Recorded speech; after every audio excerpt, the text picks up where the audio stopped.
Eh, ¿Cómo se sienten ahora? Bien, muy bien, bien. Ahora vamos a reflexionar en, en el capítulo número 2 del libro que es titulado como Éxodo. Unos especialistas en esto, ¿verdad? En la Biblia, dicen que Éxodo no refleja cabalmente lo que contiene todo el libro, porque Éxodo contempla solo una parte del libro. De ahí viene otra sección muy importante que tiene que ver con la alianza. En ese sentido, pero así se llama el libro, ¿verdad? Entonces, y ustedes pueden entonces estudiar todo el libro. Ahora vamos a centrarnos en el capítulo 2, pero también en el capítulo 1, porque a veces no siempre puedo dejar las ideas bien planteadas, ¿verdad? ¿Quién le gustaría orar para iniciar esta clase de escuela bíblica?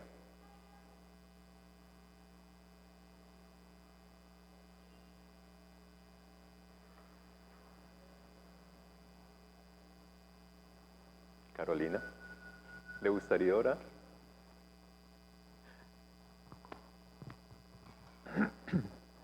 Oremos. Buen Dios y Padre, gracias Señor por la vida de cada hermano y cada hermana que en este lugar se encuentra. Gracias porque pusiste ese deseo en nuestros corazones de estar en tu santo templo, Señor. Te pedimos que seas tú quien nos abras ese entendimiento y nos des esa sabiduría para comprender el estudio de esta mañana, Señor. Bendice a nuestro pastor, Señor, y bendícenos a cada uno de nosotros. En el nombre de Cristo Jesús. Amén y amén. Amén, amén, gracias. Vamos a irnos en el capítulo número 1. Y solamente voy a hacer mención de algunas ideas que para mí son claves para poder entender todo lo que viene después.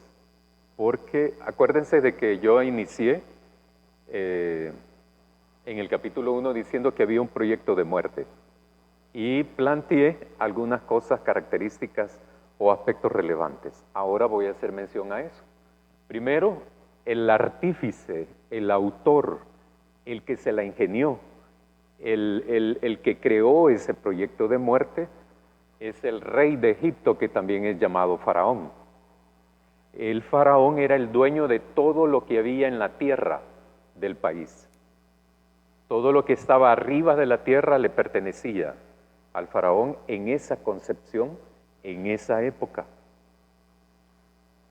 Faraón como rey era dueño de la gente, de las cosas, de los animales, de los cultivos, de toda la vegetación y de la tierra misma. Y como dueño, entonces, crea ese proyecto de muerte. Lo primero es que hay un discurso, y en el discurso, que está en el capítulo 1, ¿a quién va dirigido el discurso?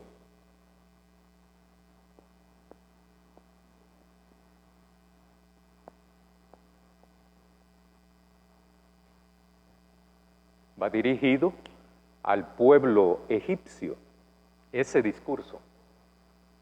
¿Cuál es el discurso? El pueblo de los hijos de Israel es mayor y más fuerte que nosotros. ¿Lo logran identificar ahí? Si quieren, vayan ahí al versículo.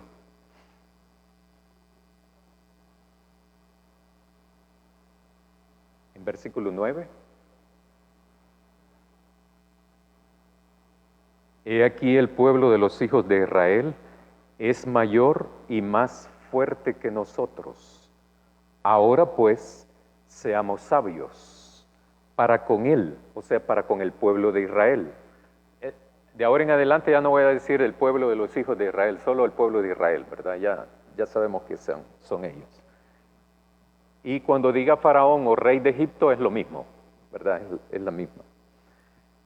El discurso, hay que poner atención aquí en esto porque es clave, ¿verdad? Si no entendemos esto, vamos a malinterpretar.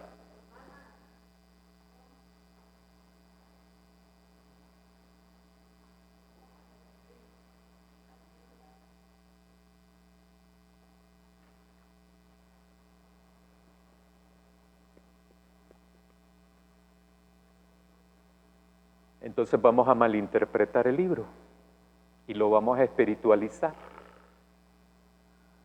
Cuando se dice espiritualizar, es que creemos que no tiene nada que ver en lo concreto, lo material, lo social, lo económico, lo político, lo cultural.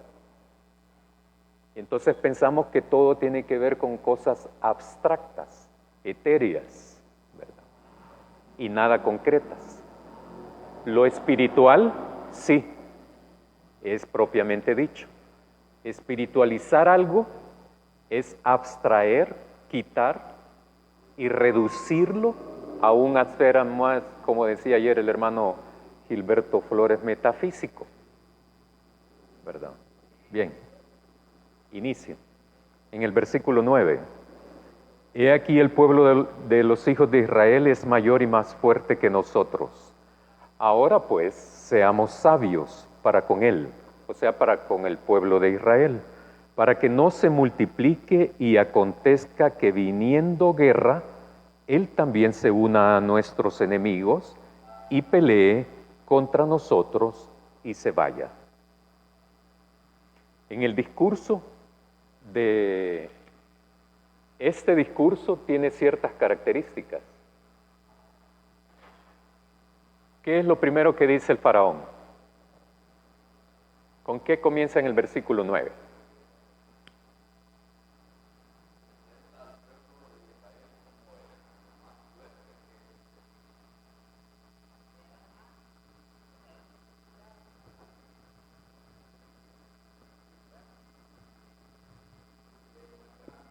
Era más numeroso, más grande, pero también era más fuerte.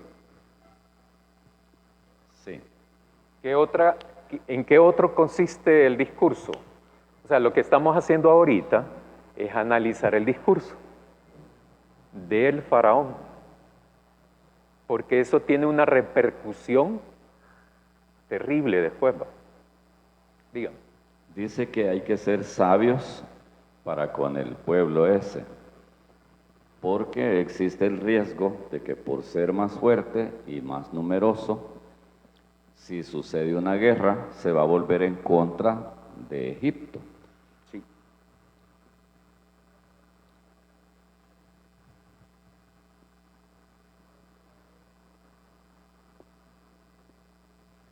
Si hay una guerra, se va a aliar con los enemigos de Egipto, y entonces se va a ir en contra de los egipcios, ¿verdad? Y por último dice, y se va a ir. ¿Sí?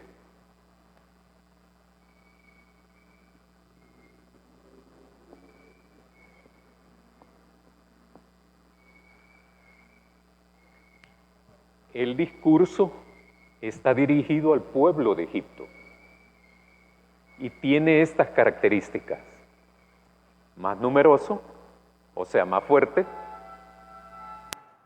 Si hay una guerra, ese es un caso hipotético. Es un caso hipotético. No está pasando todavía, pero él se lo imagina. Y esa es una clave para entonces, eso se llama decodificar el discurso de cualquier persona, incluso de las predicaciones. Ese análisis tienen que hacerlo ustedes, siempre, o las clases, también, ¿verdad? Todo discurso se puede decodificar. Lo importante es decodificar los discursos de Jesús. Por eso yo insisto mucho en que hacerle preguntas al texto. Si no, no les va a hablar. No les va a hablar. Pueden leerlo, pueden saberlo, pero igual vamos a quedar. En este sentido, entonces, dice el faraón, si hay una guerra, el pueblo de Israel se va a unir a nuestros enemigos y se van a venir en contra de nosotros los egipcios. Y entonces se van a ir. O sea, lo que está implícito ahí, nos van a derrotar y se van a ir. ¿Cuál es el peligro para el faraón? con el pueblo de Israel? En realidad no lo explica, no dice cuál es el peligro, Exacto. o sea, él oculta dentro de lo que está diciendo, oculta en realidad qué es lo que quiere decir. Dice que hay que ser sabios, pero no dice cómo. Ah, todavía no lo dice, pero ya lo va a decir más adelante. Pero bien, ¿cuál es el peligro según ve Faraón? ¿Cuál es el peligro? Dígame, hermano. Ya, solo espere el micrófono. El peligro que el faraón ve es que como el pueblo de Israel estaba, quiero decir, los israelitas, estaba creciendo y eran fuertes y era la mano de obra que ellos tenían y no podían deshacerse de ellos. Muy bien. Entonces, temían que al haber una guerra ellos salieran de la tierra de Egipto. Muy bien. Muy bien, excelente. El peligro es que se vayan a marchar. El peligro es que se vayan a unir con nuestros enemigos. El peligro es nosotros los egipcios nos vamos a fregar.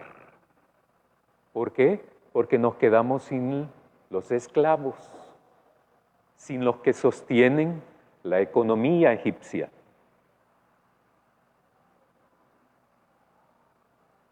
¿Qué tiene de espiritual eso? Nada.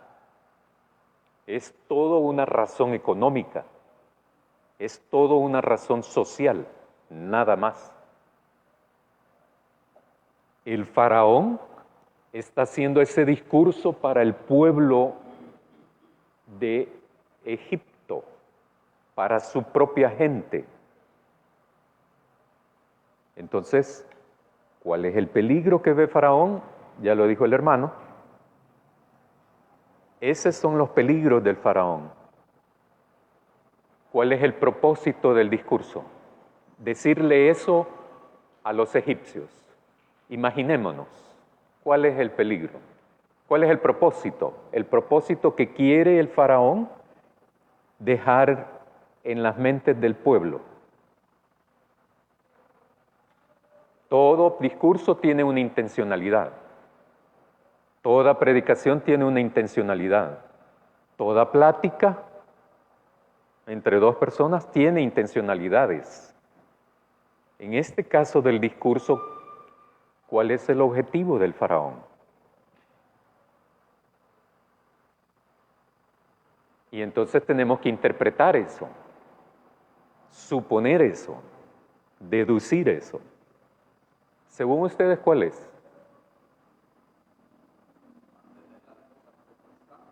¿Sí?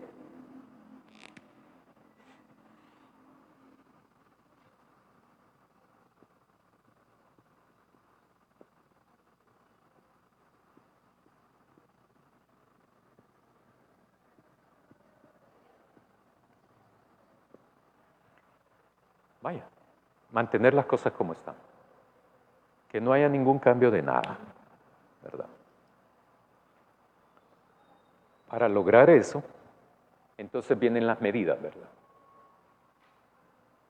Porque no solo basta con el discurso. Aquí dice algo en el faraón, se está haciendo muy numeroso, está creciendo en número, quiere decir eso. Se multiplican estos israelitas. Son buenos para procrear, en otras palabras. Y se están haciendo poco a poco cada vez más grande, más grande, más grande. La población israelita. Los que son de otra cultura. Entonces, como no, por el discurso no van a dejar de procrearse los israelitas, ¿verdad? De solo escuchar al faraón no va a pasar nada. Los discursos de los reyes del faraón van acompañados de medidas concretas, que son medidas políticas, medidas económicas. Entonces el faraón empieza, y ahí vamos. Versículo 11. Entonces pusieron sobre ellos comisarios de tributos que los molestasen con sus cargas y edificaron para Faraón las ciudades de almacenaje, Pitón y Ramsés. Se lo quiero leer ese mismo texto en la nueva versión internacional, para que veamos un poco otro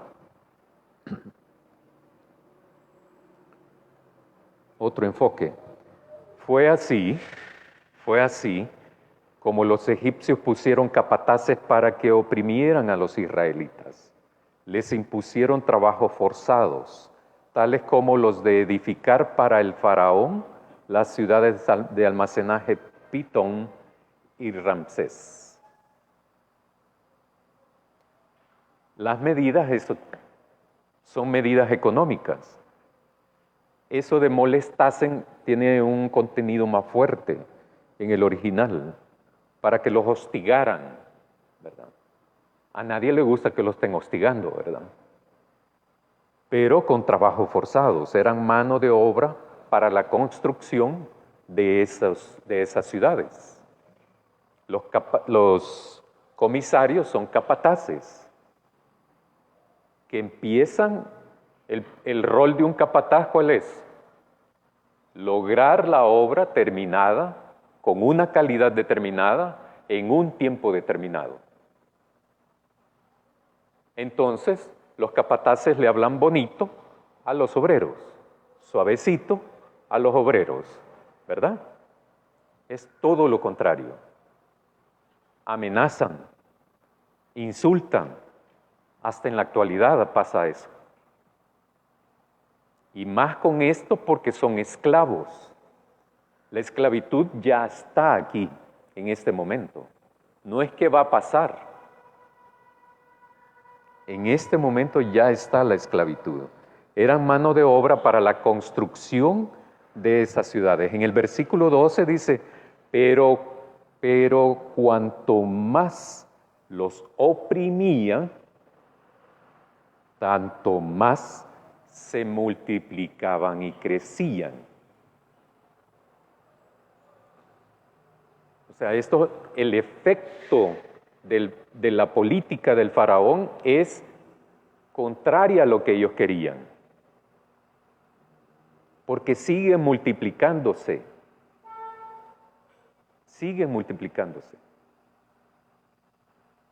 Entonces, hay que intensificar las medidas, ¿verdad? Todo eso más o menos lo hablé en la clase pasada. Entonces los egipcios, el versículo 13, los egipcios hicieron servir a los hijos de Israel con dureza. Versículo 13, con dureza. Esas palabras hay que tomarlas como el propio sentido que tienen, ¿verdad? Si dicen oprimían, es opresión, ¿verdad? No es que los agarraban entre dos y se abrazaban para oprimirse, ¿verdad? No hay que hacer eso. No los oprimían espiritualmente tampoco. Hay que acordarse de que son esclavos. Y a los esclavos, ciertos pueblos los trataron peor que los animales. Por ejemplo, aquí, cuando vienen los españoles, creían que en la población indígena era animal, que no tenía alma. Y por lo tanto no tenían que tratarlos diferentes que a un caballo, que a un perro. Es muy entrada la conquista, más que todo en la época de la colonia, cuando un sacerdote, Fray Bartolomé de las Casas, empieza a hablar de que la población indígena tiene alma, que son personas. ¿Sabe qué le hizo el Vaticano a él? Los álava y los saca de aquí y lo lleva para España como castigo de eso. Gustavo Gutiérrez, un teólogo, escribe un libro que no me acuerdo ahorita el nombre, pero habla sobre eso. Fray Bartolomé en las Casas creo que se llama. Pero hay muchos libros que pueden encontrar eso. Versículo 14. Amargaron sus vidas. Si quieren, lean conmigo ahí, ¿verdad? Así en silencio voy a leerlo yo, en voz alta.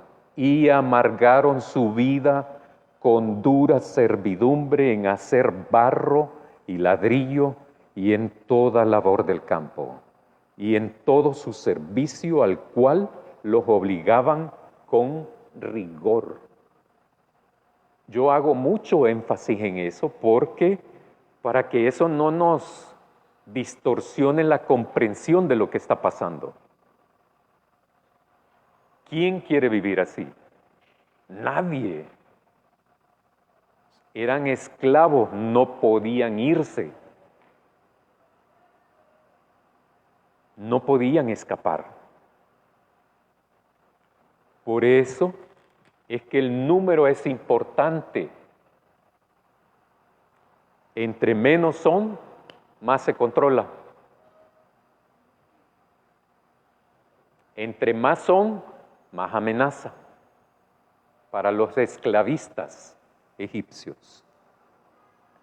Amargaron sus vidas con dura servidumbre, hicieron barro y ladrillos para construir las ciudades, toda labor del campo, sea ganadería, agricultura, animales de crianza, etc. Todo servicio los obligaban con rigor. Pero intensifica la cosa, ¿verdad? Todavía más. Y entonces dice, como siguen multiplicándose, asesinen a los niños, ¿verdad? Todo niño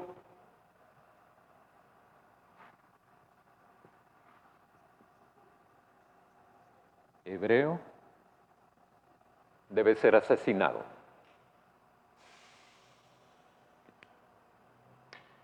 Me imagino, supongo, es más fácil matar a un bebé que matar a un adulto, ¿verdad?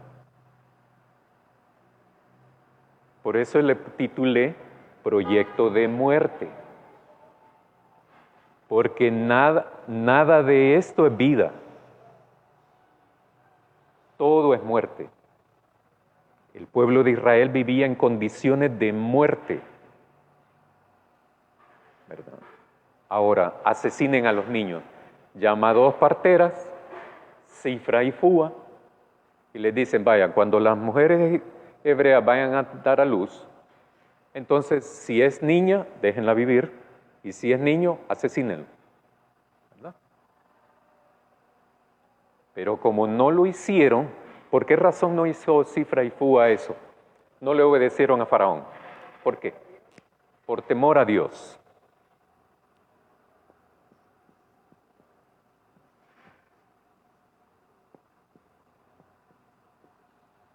En este capítulo casi no se menciona a Dios.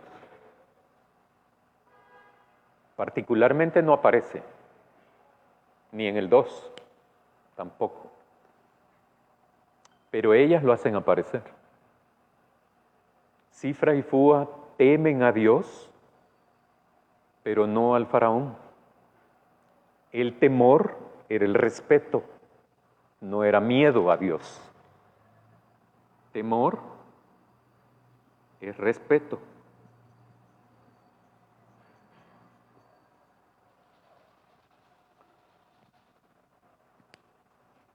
¿Las podía matar el faraón? Sí, las podía matar, ¿verdad? Entonces le dicen asesinen a los niños. No le hace caso, las manda a llamar el faraón y les dice, bueno, ¿y qué pasó? Pues, ¿verdad? Que no les dije de que me asesinaran a los niños. Y entonces inventan algo, ¿verdad? No, es que las mujeres hebreas son más robustas, ¿verdad? No, ellas son más, como dirían aquí, todoterreno, bueno, entre otras cosas, ¿verdad? Dirían todoterreno, las mujeres de hebreas son más fuertes, ellas solas se atienden, ¿verdad? Y se asisten. Cuando llegamos ya tienen el niño, ¿verdad? Bueno, entonces, 2 mujeres se oponen al proyecto de muerte de Faraón por temor a Dios.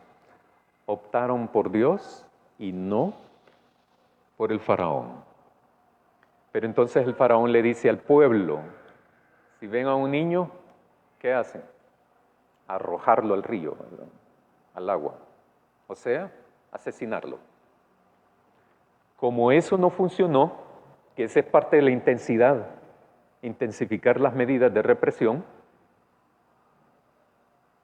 entonces le dice al pueblo, ahora cualquier ciudadano egipcio asesine a un niño hebreo.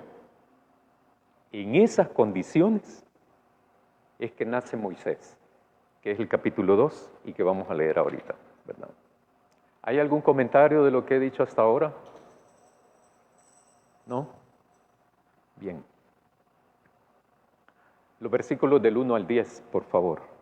Un varón de la familia de Leví fue y tomó por mujer a una hija de Leví, la que concibió y dio a luz un hijo, y viéndole que era hermoso, le tuvo escondido 3 meses. Pero no pudiendo ocultarle más tiempo, tomó una arquilla de juncos y la calafateó con asfalto y brea, y colocó en ella al niño, y lo puso en un carrizal a la orilla del río. Y una hermana suya le puso a lo lejos para ver lo que acontecía. Y la hija de Faraón descendió a lavarse al río, y paseándose sus doncellas por la ribera del río, vio ella la arquilla en el carrizal, y envió una criada suya a que lo tomase. Y cuando lo abrió, vio al niño, y he aquí que el niño lloraba. Y teniendo compasión de él, dijo, de los niños de los hebreos es este. Entonces su hermana dijo a la hija de Faraón, iré a llamarte una nodriza de las hebreas para que te críe este niño. Y la hija de Faraón respondió, ve. Entonces fue la doncella y llamó a la madre del niño, a la cual dijo la hija de Faraón, lleva a este niño y críamelo, yo te lo pagaré. Y la mujer tomó al niño y lo crió. Y cuando el niño creció, ella lo trajo a la hija del Faraón, la cual lo prohijó y le puso por nombre Moisés, diciendo, porque de las aguas lo saqué. En este contexto de muerte es que nace Moisés. Todos sabemos la historia, ¿verdad? No me voy a detener en eso, solo en algunos aspectos, ¿verdad?, importantes. Nos relata entonces cómo los papás se arriesgan de preservar a Moisés como bebé. 3 meses lo tienen, pero ya no lo pueden tener, ¿verdad? ¿Por qué? No lo dice el texto. Uno puede suponer, uno puede especular, y puede ser cualquiera de estas cosas. Si un vecino egipcio, una vecina egipcia, oye que aquí llora un bebé, lo menos que va a hacer es venir a fisgonear, venir a chismear, a averiguar, a meterse, para averiguar si es niño o es niña. ¿Se lo tenían que enseñar? Sí. ¿Por qué? Porque ya estaba la orden del rey, del faraón, de asesinarlo. Entonces uno puede suponer, uno puede imaginarse de que algo de eso estaba pasando y por eso entonces tuvieron que deshacerse deshacerse del niño, ¿verdad?, de Moisés. Tuvieron que, pero no, alguien puede pensar, pero no era mejor matarlo. Cada quien toma sus decisiones, ¿verdad? La idea es que tenía más posibilidades de sobrevivir así Moisés que asesinándolo sus papás, sí, ¿verdad? Tenía más probabilidad. En un municipio donde trabajé, había una familia que la mamá junto con sus hijas e hijos, ya las hijas andaban de 30 años a 50, cuando yo llegué a trabajar ahí. Y me contaron, ¿verdad?, que la mamá tuvo que regalar a una de ellas, la tuvo que regalar como de 5 años de nacida, ella, de edad, perdón, 5 años de edad. Porque durante la guerra bombardeaban esta zona. y lograron escapar de un bombardeo donde murió dos de sus hijos y tuvieron que irse, ¿verdad? Antes se llamaba eso salir en guinda, ¿verdad? En esa época de los 80, salir en guinda era salir huyendo, ¿verdad? Solo con la ropa puesta, ¿verdad? Y salir así. Yo la conocí a ella, a la que regalaron. Y ella fue la que me contó la historia junto con la mamá. Pero la que regalaron, nada de rencor de nada. Eran una familia tan unida, ¿verdad? Yo le compraba la comida a ella y a mí me gustaba almorzar ahí porque ¿saben qué es polletón, verdad? Bueno, entonces estaba la cocina así de ladrillo, ¿verdad? Entonces alrededor del polletón yo comía, ¿verdad? Allí en ese municipio. Y poco a poco me fueron contando historias de esas, ¿verdad? Pero nada de resentimiento, ni que mira, y que por qué me regalaste, ni nada, ¿verdad? O sea, le explicó después y se reunieron, ¿verdad? Y todo. La familia fue a los hijos, ella los entregó, ¿verdad? En 3 lugares. No era guerrillera ella, la mamá.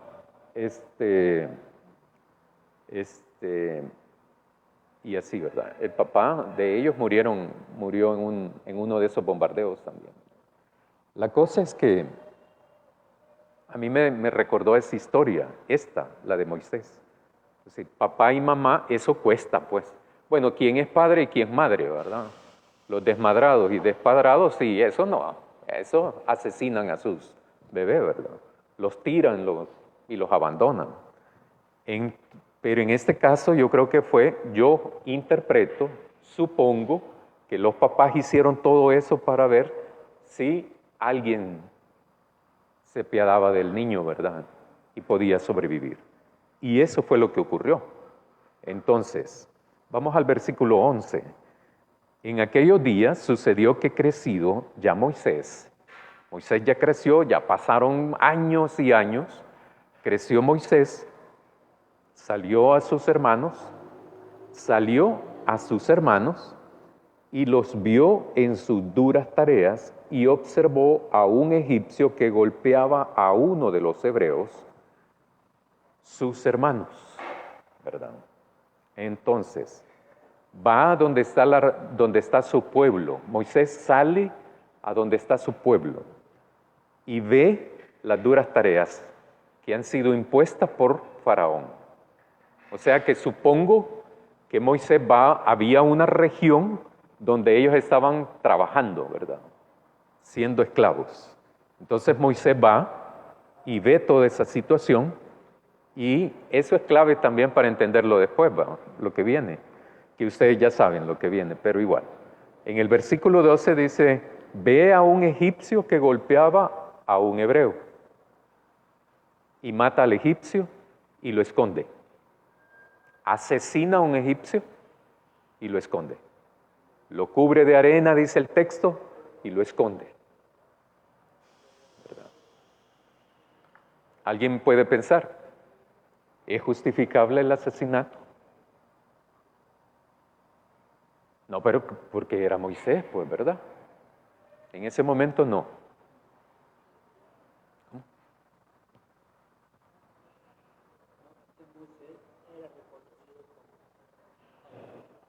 Exacto.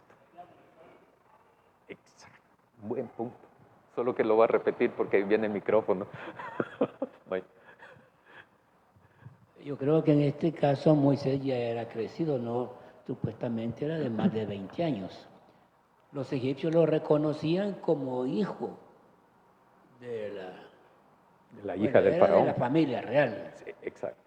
Entonces Moisés tenía autoridad. Exacto. Y salió a ver, no dice qué salió a ver, ver a sus hermanos, a reconocerlos porque él sabía también la historia. Claro. En ese caso, lo que pasa es que no era ya de la idea de la opresión. Se resintió y pudo más la cólera y actuó violentamente. Sí. Pudo haberle dicho, mire, no lo hagan por querer autoridad y reprenderlo. ¿Verdad? Perfecto. Entonces Moisés ve que el egipcio está golpeando a un hebreo, se mete y lo mata, lo asesina. Casi nunca hablamos de eso, ¿verdad? De cómo Moisés asesina a otro. Así como David, no mucho hablamos de todos los pecados que cometió.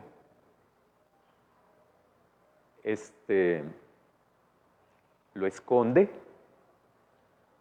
O sea que si nadie se entera, es correcto. Solo para que piensen en eso, ¿verdad? Ve a un egipcio, golpear a uno a un hebreo, lo mata y lo esconde. ¿Por qué entonces Moisés asesina a este egipcio? Un dato que nos da el hermano Aníbal es que Moisés tenía cierta autoridad. No era como los esclavos hebreos. ¿Por qué? Porque Moisés no era esclavo. Esas son las preguntas que les digo yo que uno tiene que ir viéndolas en el texto.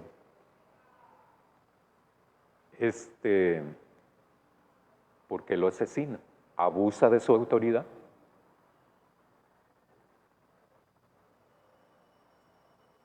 ¿Verdad? Vaya. Versículo 13 y 14.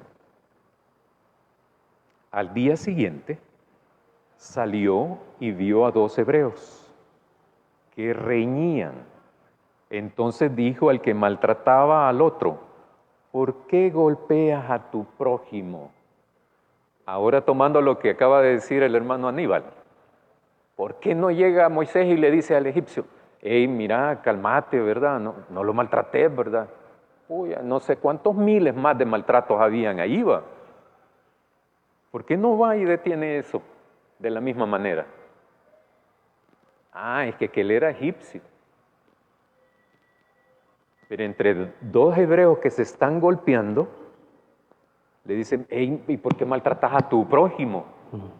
Y la reacción del hebreo a Moisés le dice, ¿y quién te ha puesto a vos príncipe o juez nuestro? ¿Piensas matarme como mataste al egipcio? Entonces, 2 hebreos peleaban y uno golpeaba al otro. ¿Por qué golpeas a tu prójimo? ¿Quién te ha puesto entonces como príncipe y juez nuestro? El de la misma etnia, el de la misma cultura, el de su mismo pueblo. Como decíamos en el siglo pasado, pues, como la misma raza.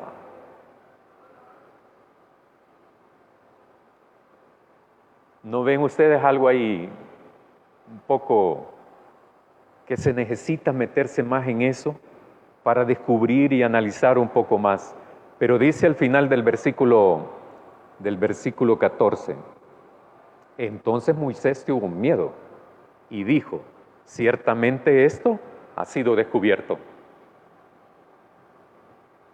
Miedo de Moisés al enterarse de que fue descubierto. Antes de eso no tenía miedo, ¿verdad?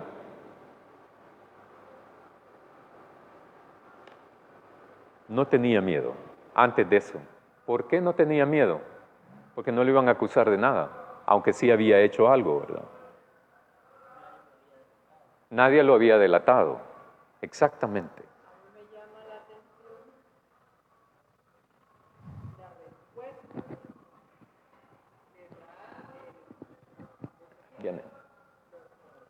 Hebreos.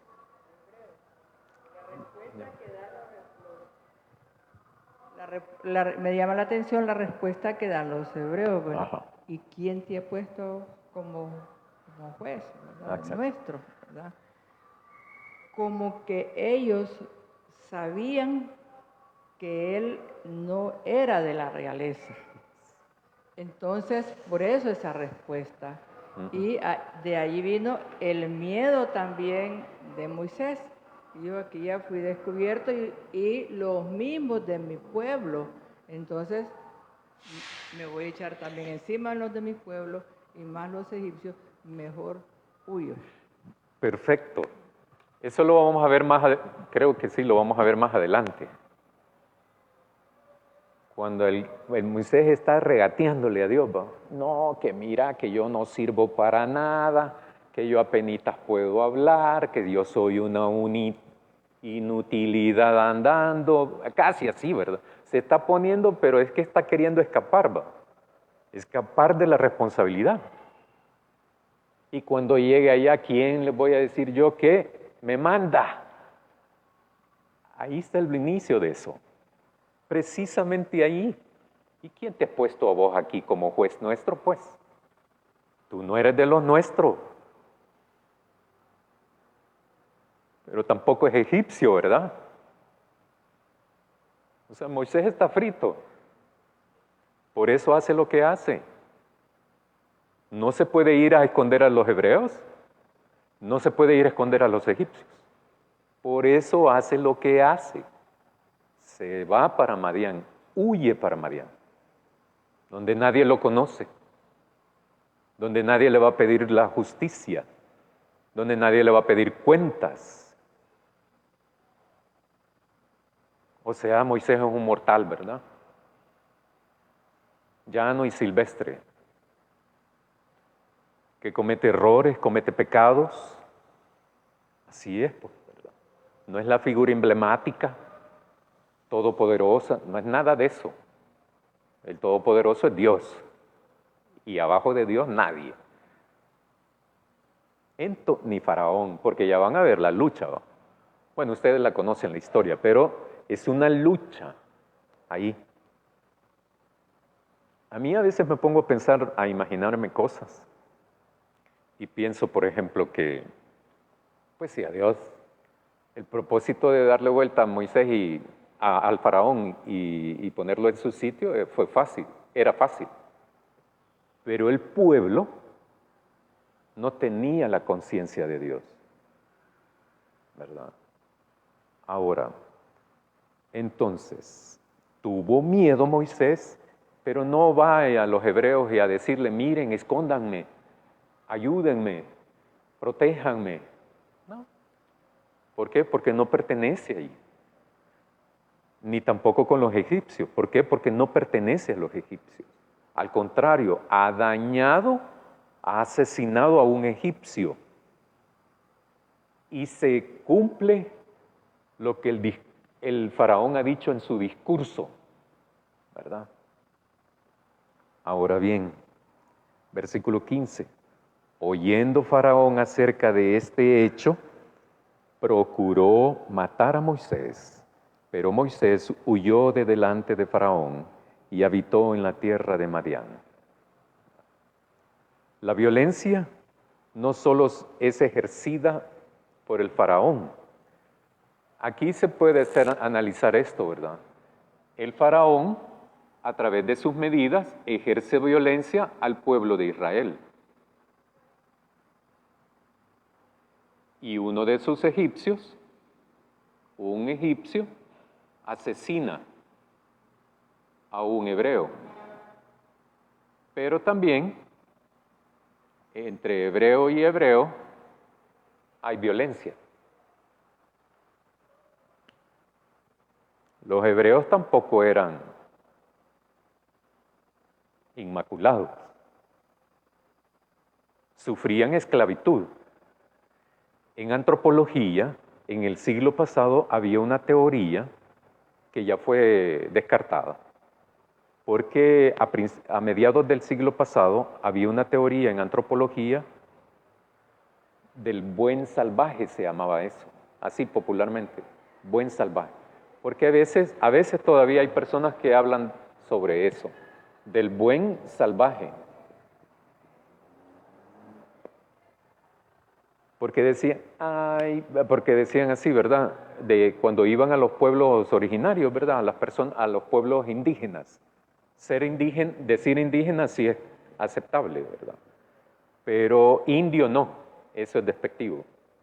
En esa teoría del buen salvaje, iban a comunidades donde todavía vivían hace como 500, 1000 años, ¿verdad? En un estado de desarrollo propiamente de esa época, que gente que no había estado en contacto, por ejemplo, con la modernidad, ¿verdad? Entonces decían, ay, es que los salvajes son buena gente, y se trataban de esa manera, ¿verdad? Los indígenas son buena gente, es que los pueblos mayas, los aztecas, eran buena gente, no cometían errores, no sacrificaban a la gente, ¿verdad? ¿No? Esa era la teoría en antropología en el siglo pasado, una teoría de antropología. Eso ya no, ¿verdad? Porque no se trata de eso. Los pueblos indígenas cometían sus propios errores, igual que nosotros tampoco, ¿verdad? Llamamos que estas son culturas modernas, a otros dicen que hay culturas postmodernistas, que son más allá de lo moderno, pero también siguen asesinándose, ¿verdad? Siguen violando a hombres y mujeres. En este sentido, entonces, el Moisés tuvo miedo de Faraón. ¿Por qué? Porque lo iba a asesinar. ¿Por qué iba Faraón a asesinar a Moisés? Porque asesinó a un egipcio, ¿verdad? ¿Por qué? Porque no era de los nuestros, no era egipcio, era hebreo. Tal parece que la violencia, ¿verdad? Faraón con el pueblo de Israel, el pueblo de Israel, un egipcio matando a un hebreo, entre hebreos golpeándose, Moisés que era hebreo, asesina a un egipcio y así sucesivamente. Entonces la violencia, tal parece que la violencia permanece en toda la estructura social de Egipto de esa época. Los hebreos también cometían errores, delitos, a pesar que eran esclavos, a pesar que eran oprimidos por los egipcios. Versículo 16. Y estando sentados junto al pozo, 7 hijas, bueno, se da todo el relato, ¿verdad?, de cómo Moisés llega hasta Jetro. Ahí aparece Reuel, y Jetro es lo mismo, es la misma persona, ¿verdad? El relato cómo Moisés fue integrándose a la familia de Jetro, le dio por esposa a Séfora, y luego Séfora tiene un bebé que se llama Gersón o Gersón, ¿verdad? O Gersón. Del 23, no, de esto sí no creo, ¿verdad?, que haya alguna pregunta ni nada de esto. Pero bien, la cosa es que Moisés nace en un contexto así como este, de muerte, pero por su pecado, por su asesinato, tiene que huir, ¿verdad? Tiene que huir. Del 23 al 25, aconteció que después de muchos días murió el rey de Egipto, y los hijos de Israel gemían a causa de la servidumbre, y clamaron, y subió a Dios el clamor de ellos con motivo de su servidumbre. Y oyó Dios el gemido de ellos, y se acordó de su pacto con Abraham, Isaac y Jacob. ¿Dónde está ese pacto? En Génesis capítulo 15, los versículos del 13 al 14.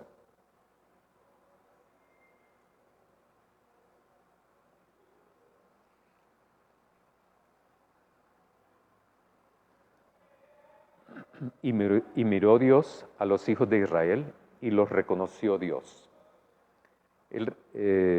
Muere el faraón, el que había dado orden de matarlo, ¿verdad? Muere el faraón, pero la situación del pueblo se mantiene.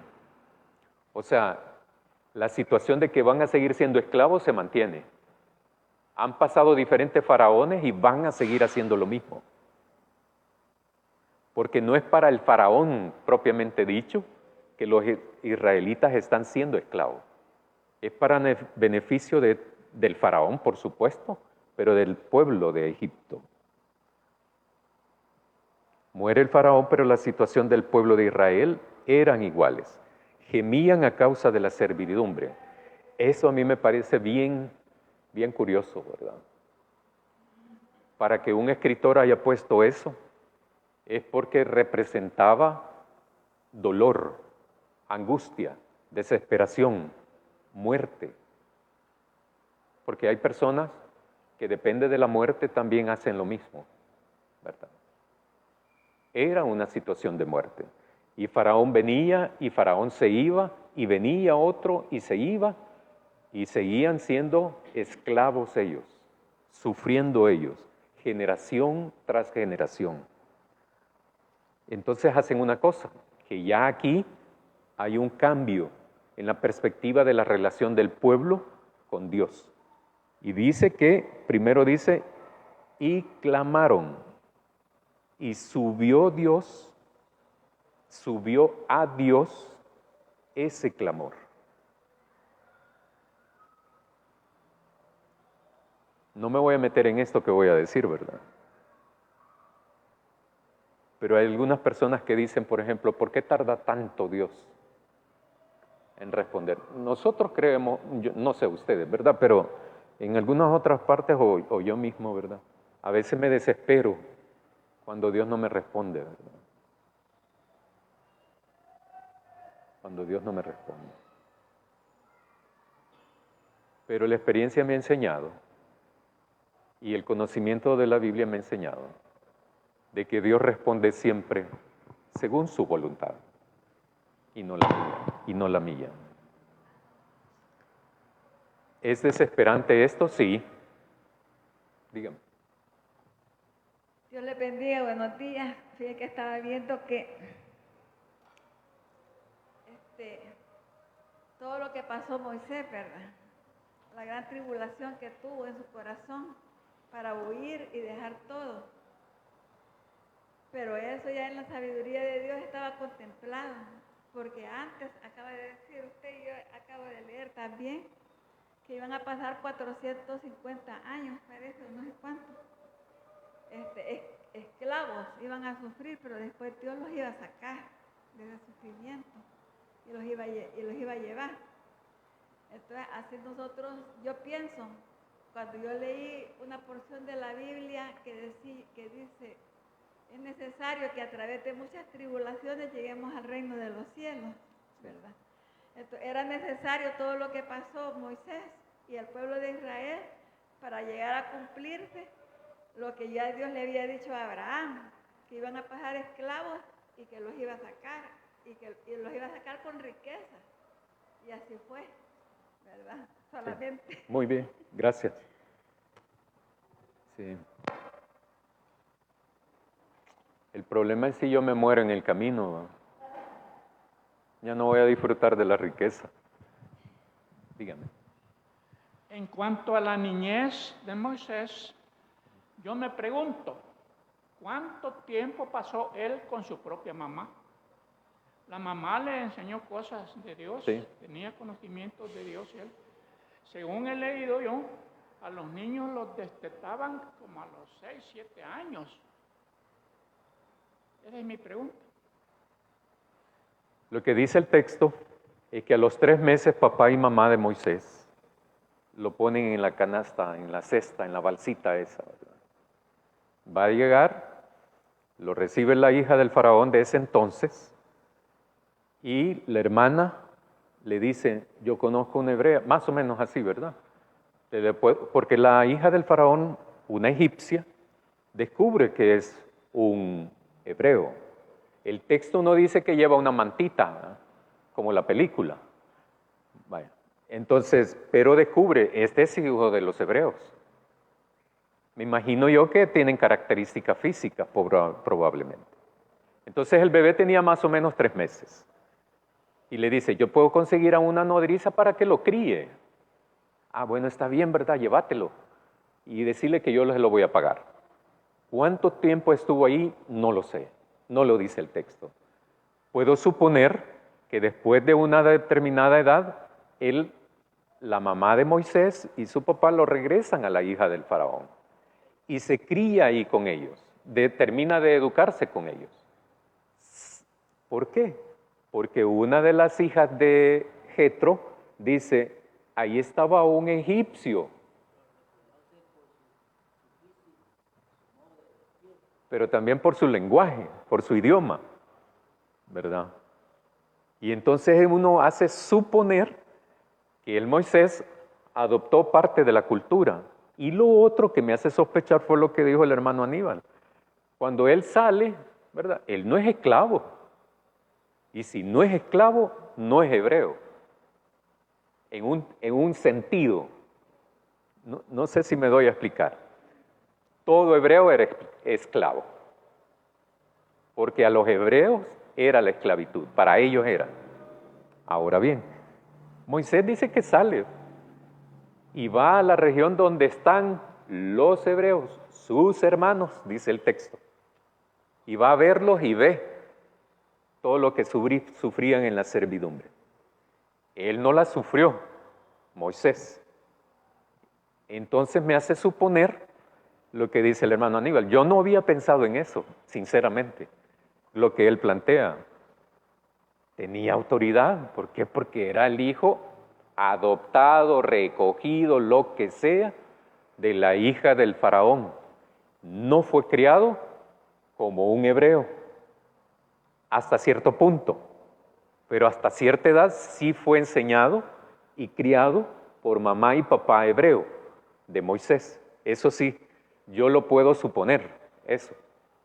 Pero es probable que se lo devolvió ¿de qué? De 5, de 6, de 7 años más o menos, de 8, no lo sé. No lo dice el texto.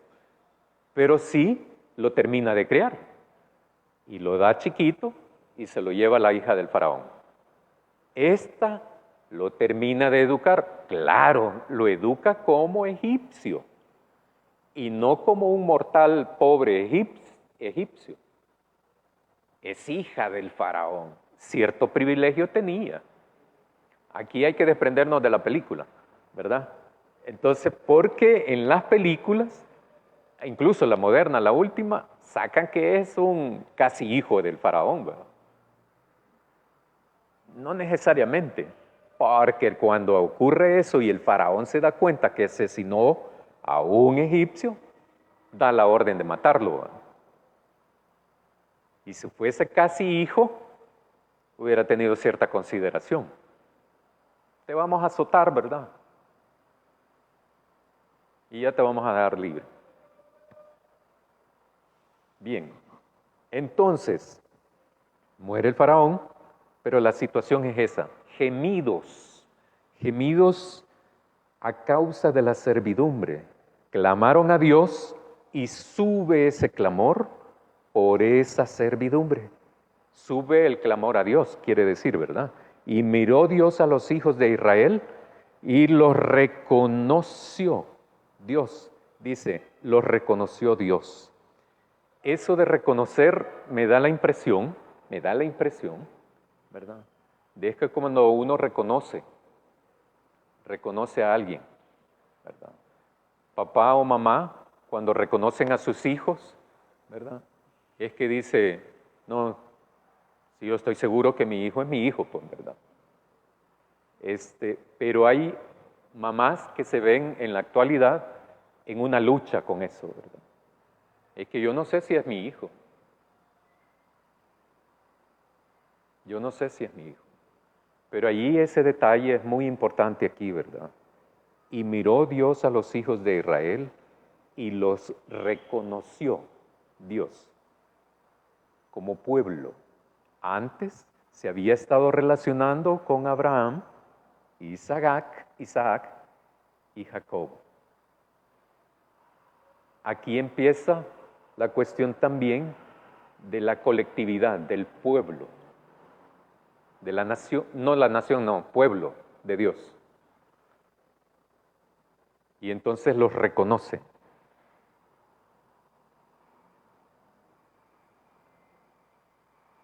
Esto es lo que tenemos hasta ahora, ¿verdad? Hay un proyecto de muerte donde Cifra y Fúa intervienen y tienen toda una postura, desarrollan una postura firme. A mí me encantan esas dos, ¿verdad? Porque uno puede aprender de ellas. No es fácil, no es fácil. O como dice Pedro, ¿verdad? ¿Acaso vamos a obedecer a nosotros, a las personas, a la gente, a los hombres, antes que a Dios?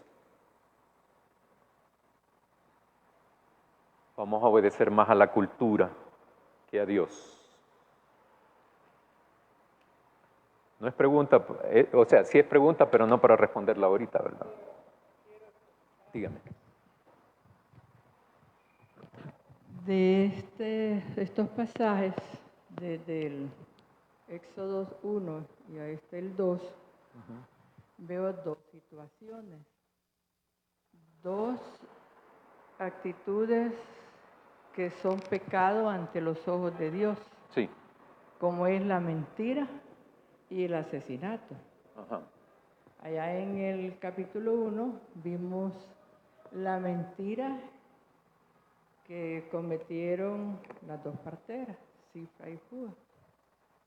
Ellas no dijeron la verdad. Exacto, exactamente. Pero como que Dios está a favor siempre de la vida. Sí. Y entonces hubo necesidad de mentir para preservar la vida básicamente de Moisés, porque el Señor, Dios ya tenía un propósito para Moisés, ya lo había escogido para lo que después él va a hacer. Y recuerdo también la mentira de Abraham, diciendo que Sara era su hermana. ¿Por qué? Porque estaba también ahí en juego la vida o muerte.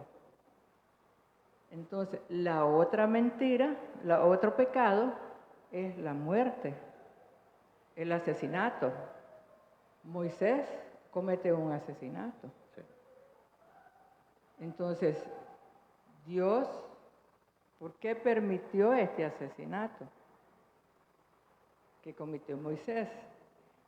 Entonces, lo que yo pienso es siempre que en este caso tuvo que darse este asesinato para que Moisés saliera de Egipto. Si no, él no sale, quizás estuviera ahí, él salió huyendo.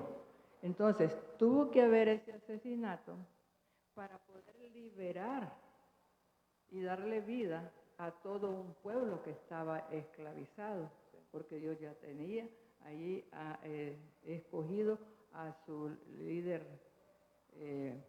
o a su siervo Moisés, y que a él mismo, pues para él era directamente la orden de ejecutarse. Sí. Entonces, hay muchas cuestiones más alrededor de esto, pero me voy a quedar aquí. Muy bien, muy bien.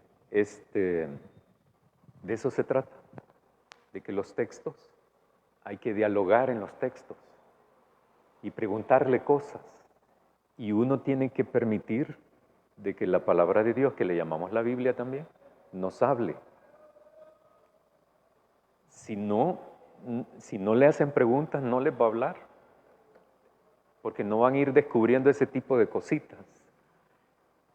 Son cosas existenciales. Yo cuando usted estaba hablando de eso, por ejemplo, cuando David mandó a matar al esposo de aquel, ¿verdad? Imaginen esa perversión, ¿verdad? No se está justificando eso, ¿verdad? No se está justificando, pero aquí en esa última sección del capítulo 2 aparece el pueblo gimiendo primero por la servidumbre y clamando. Y ese clamor del pueblo sube a Dios. Y a partir de ahí empieza la intervención de Dios. Si se fijan en el capítulo 3 después, lean el 3, el 4, hasta el capítulo 13, por favor, léanlo. Pero es ahí el quiebre. Y dice que se recordó, no es que se olvide, ¿verdad? No es que se haya olvidado, pero el escritor así lo pone. Es que se acordó de lo que había hablado con Abraham, Isaac y Jacob. Pero aquí empieza ya la relación de Dios, no con los figurones así, ¿verdad? Sino también con el pueblo de Israel. Pero ¿quién busca a quién? Esa es una pregunta para responder, ¿verdad? Gracias, hermanos. Oremos para despedirnos. Te agradecemos, Padre Santo, porque siempre nos animas a dedicarnos a estar a favor de la vida y no de la muerte. Ayúdanos para poderte entender. Ayúdanos más para poderte responder. Amén. Gracias, hermano.